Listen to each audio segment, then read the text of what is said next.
बाप बन सकता है, भगवान का बाप बन सकता है मनुष्य शरीर। कितनी बढ़िया बात कह रहे, भगवान का बाप। देखो दशरथ जी, नंद बाबा, वसुदेव जी, बहुत से ऐसे महापुरुष हुए जो भजन के प्रभाव से भगवान को पुत्र रूप में पाया। करदम जी, जिनके पुत्र भगवान कपिल देव जी हुए। यहां तक कि जगत गुरु भगवान का गुरु बन सकता है। संदीपनी जी, विश्वामित्र जी, वशिष्ठ जी, ये मनुष्य शरीर प्राप्त करके भजन के प्रभाव से भगवान के गुरु बने। भगवान का मित्र बन सकता है, अष्ट सखा भगवान के, और सखा भाव वाले मनुष्य शरीर में ही तो सखा भाव किया जाता है। और भगवान का इष्ट भी बन सकता है, सबके इष्ट भगवान, और भगवान का इष्ट बन सकता है। अर्जुन जी से भगवान कहते हैं इष्टोसी में दृढ़मिति, तू मेरा निश्चित इष्ट है, अर्जुन से कहते हैं। जैसे पुत्र अलग हो जाए तो मां बाप चाहते हैं कि वो हमारे पास आ जाए, ऐसे ही जीव जब भगवान से विलग होकर माया में चला गया तो भगवान की चाहत हो गई कि लौट आवे, हमारी माया से हटकर लौट आवे। तभी कहते ममई वांशो, तू मेरा अंश है, आजा मन मना भव मत भक्तो माद्यादि माम नमस्कुरु। सुनी नहीं रहा, भागा चला जा रहा है रुपया पे प्लानिंग चल रही दिमाग में। जिसकी देखो उसके प्लानिंग चले दिमाग में, सब उन्नति में लगे हैं और मर गए चले गए। फिर जन्म में फिर प्लानिंग है सैकड़ों जन्मों की, ऐसा लगता है। इतनी मोटी सरिया लगाओ, गिरने ना पावे मकान, कम से कम 200 वर्ष चले। और अपना भरोसा नहीं है कि संध्या के इनकी लड्डू बटेंगे कि संध्या का भरोसा नहीं। मोटी सरिया, इंगल इतना मोटा, मतलब ऐसी बिल्डिंग बननी चाहिए अद्वितीय, और मरने का ठिकाना नहीं। बहुत भ्रम में फंसे हुए अपने लोग, बहुत भ्रम में। जीव भगवान से जब से विमुख हुआ तो भगवान ललचाए खड़े हैं। जैसे माता पिता का लड़का कहीं चला जाए तो हमारा लड़का वापस आ जाए, ऐसे भगवान मना आ जाओ, तुम हमारे पास आ जाओ। भगवान की भूख है कि तुम भगवान की तरफ चलो। इस भूख की पूर्ति हर मनुष्य कर सकता है, दूसरे शरीरों में नहीं हो सकती। मनुष्य ही भगवान से प्रेम कर सकता है, भजन कर सकता है। देवता लोग नहीं कर सकते, देवता तो केवल भोग भोग सकते हैं बस, भजन करके नया कर्म नहीं कर सकते। कितना दुर्लभ, तभी का बड़े भाग मानुष तन पावा, सुर दुर्लभ सदग्रंथन गावा। मनुष्य ही भगवान से प्रेम कर सकता है, देवता लोग भी नहीं। और नारकी जीव तो बेचारे कर ही नहीं सकते। 84 लाख योनियों वाले जीवों को पता ही नहीं है कि भगवान से भी है, उनसे प्रेम करना है। भैंस को पता है भगवान है, गधे को पता है, सुअर को पता है, किसी को पता नहीं, मनुष्य शरीर में ही। तभी गोस्वामी जी कहते हैं तिनते खरसूकर स्वान भले, उनसे गधा कुत्ता सुअर अच्छे जो मनुष्य शरीर प्राप्त करके भगवान का भजन नहीं कर रहे, उनसे वो अच्छे हैं, क्योंकि वो कभी ना कभी मनुष्य बनेंगे। भजन ये मनुष्य बन करके अपना जीवन बर्बाद कर रहा है, नीचे की योनियों में चला जाएगा।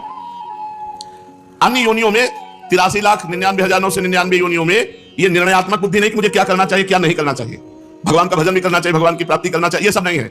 वहां तो प्रारब्धानुसार बस फिट है, उतना ही वो करेगा जितना प्रारब्ध है। इतना ऊंचा अधिकार मनुष्य शरीर को प्राप्त है, और फिर भी मनुष्य दुख भोग रहा है।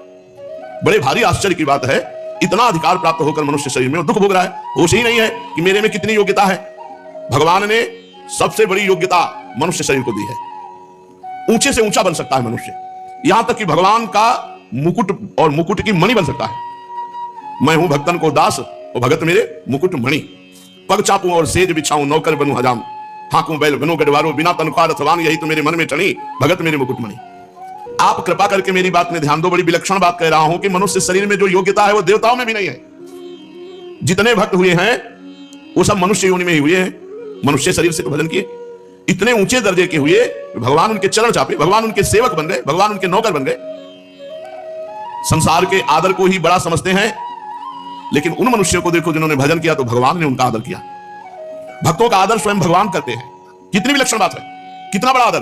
अर्जुन रथी बने बैठे, भगवान सारथी बने बैठे। जहां अर्जुन के जूता है वहीं भगवान बैठे। सारथी जब खड़ा होता है तो कहां बैठता है? रथी के चरणों के पास। रथी ऊपर होता है, सारथी नीचे। विचार करो, जिनकी चरण रखने की चौकी को ब्रह्मा शंकर आदि नमस्कार करते हैं, वो अर्जुन के चरण रखने की जगह पर बैठे हुए। भगवान सारथी बन गए, नौकर बन गए त्रिलोचन जी के यहां। भगवान ने जूठन खाई, जूठन उठाए, घर का काम धंधा किया। जिस तरह माता अपने बच्चे का पालन करके प्रसन्न होती है, इसी तरह भगवान अपने भक्तों की सेवा करके प्रसन्न होते हैं। भगवान का भक्तों के प्रति एक अलौकिक प्रेम होता है। जैसे चारे में गोमूत्र या गोबर की गंध भी आ जाए तो गाय वो चारा नहीं चलती, परंतु अपने नवजात बछड़े को जीभ से चाटकर साफ कर देती है। वास्तव में वह बछड़े को साफ करने के लिए ही नहीं चाटती, इसमें उसे खुद को एक आनंद आता है कि मेरा बच्चा है। उसके आनंद की पहचान है कि अगर आप बछड़े को धोकर साफ कर दोगे तो गाय का दूध कम हो जाएगा। वो जब चाटेगी बछड़े को तो दूध ज्यादा देगी। अगर गाय बछड़े को चाटकर साफ कर देती तो उसका दूध ज्यादा होगा, क्योंकि उत्साह संपन्न हो जाती है, आनंद युक्त हो जाती है। गाय की जीभ इतनी कड़ी होती है कि चाटते चाटते बछड़े की चमड़ी में कहीं भी कोई दोष नहीं रह जाता, एकदम स्वच्छ कर देती है। गाय को एक आनंद आता है अपने बछड़े के चाटने में, ऐसे भगवान को आनंद आता है अपने भक्ति की सेवा करने में। अखिल कोटि परमात्मा को सेवक बना दिया मनुष्य ने भजन के प्रभाव से। भगवान भक्तन पाछे यो फिरत जो बछड़ा संग गाय। भगवान को भक्त की सेवा करने में बड़ा आनंद, बड़ी प्रसन्नता होती है। देखो मनुष्य शरीर की योग्यता पर ब्रह्म परमात्मा को सेवक बना दिया। माधवदास बाबा की लंगोटी हो गई। एकनाथ जी के यहाँ शिखंडिया बन के कई वर्ष तक सेवा में रहे, त्रिलोचन जी के यहाँ कई वर्ष तक सेवा में रहे भगवान, और कितने भक्तों की सेवा कर रहे हैं। मनुष्य भगवान की इच्छा की पूर्ति करने की सामर्थ्य रखता है, भगवान की इच्छा की इतनी इसमें योग्यता है, परंतु ये अपने स्वरूप को न जानकर दर दर भटक रहा है, तुच्छ भोगों के टुकड़ों के लिए भटक रहा है। सामर्थ्य इसलिए है कि परब्रह्म परमात्मा को अधीन कर ले। हरि हरि हरि, कितनी विडंबना है। ये किधर चला गया? अरे तू लौट, आनंद का बच्चा लौट, तुझे किसी भोगों से आनंद नहीं मिलने वाला, तू आनंदमय है, चैतन्य घन है, तू परमात्मा से आनंदित होगा। ये बात समझ लो।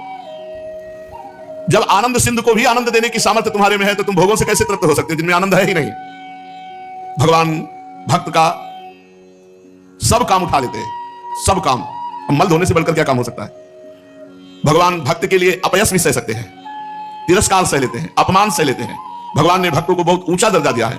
भगवान ने कह दिया दुर्वासा जी से, अहम भक्त पराधीनो स्वतंत्र इव द्विज, मैं अपने भक्त के पराधीन हूं, भक्त के अधीन हूं। यह मनुष्य शरीर की योग्यता है।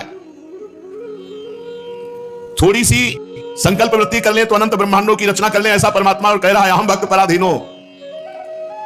यह सामर्थ्य तुम्हें है कि तुम यदि अपनी भजन वृत्ति बढ़ाओ तो तुम परमात्मा को भी अधीन कर सकते हो। अहम भक्त पराधीनो अस्वतंत्र, मैं स्वतंत्र नहीं हूं। जिसके इशारे पे अनंत शक्तियां नाचती हैं, गोपियां अपने छाछ पर अपने इशारे से नचाती थी। ताई हीर की चोहरियां छचिया भर छाछ में नाच नचावे, लाला ऐसे नाच, परमात्मा वैसे नाच रहा है। इतनी बड़ी सामर्थ्य है कि जो उमादार जोशित की नाई सभी नचावत राम गोसाई, उसको भक्त नचा रहा है। तालियां बजा रहे गोपियां, बीच में ठाकुर जी नृत्य कर रहे हैं। अरे वो नाचने के लिए तैयार हैं, तुम तो तैयार हो नचाने के लिए। नंद जी के यहां 9 लाख गवे हैं, पर प्रेमी गोपियों के लिए भगवान एक छाछ पे नाचने के लिए तैयार है। गोपियां कहती लाला नाचो तो तुम्हें छाछ देंगी, तो थोड़ी सी चुल्लू भर छाछ पिलाने के बदले वो नाच रहे हैं। क्या 9 लाख गवे हैं? केवल नंद बाबा के और नंद है। भगवान अपने प्रेमी भक्त की जरा सी वस्तु पाने के लिए ललचाते हैं। देखो ना, भगवान ने सृष्टि में क्या नहीं बनाया, और आप विदुरानी के हाथ के छिलका खाकर वाह वाह कर रहे, ललचाते। कोई प्रेमी प्रेम में भरकर हमको दे, प्रेम में भरकर के। सबरी जी के बेर खा के वाह वाह करते, सुदामा जी के तंदुल चबाकर कहते आज मैं ही नहीं अनंत ब्रह्मांड तृप्त हो गया मित्र तुम्हारे इन तंदुल से। भाई चावल और चावल के टुकड़े में कौन सा स्वाद है? पर ब्रह्म परमात्मा पुलकित हो रहे हैं पाकर प्रेम। हृदय का प्रेम भगवान को जितना मीठा लगता है उतना और कुछ नहीं लगता। भगवान के हृदय में कामना पैदा कर दे, ये भक्त की क्षमता है। आप काम के मन में भूख पैदा कर दे, ये भक्त की क्षमता है। वो भक्त मनुष्य ही तो बनता है, मनुष्य की क्षमता है। इसलिए इस मानव देह की योग्यता को समझो।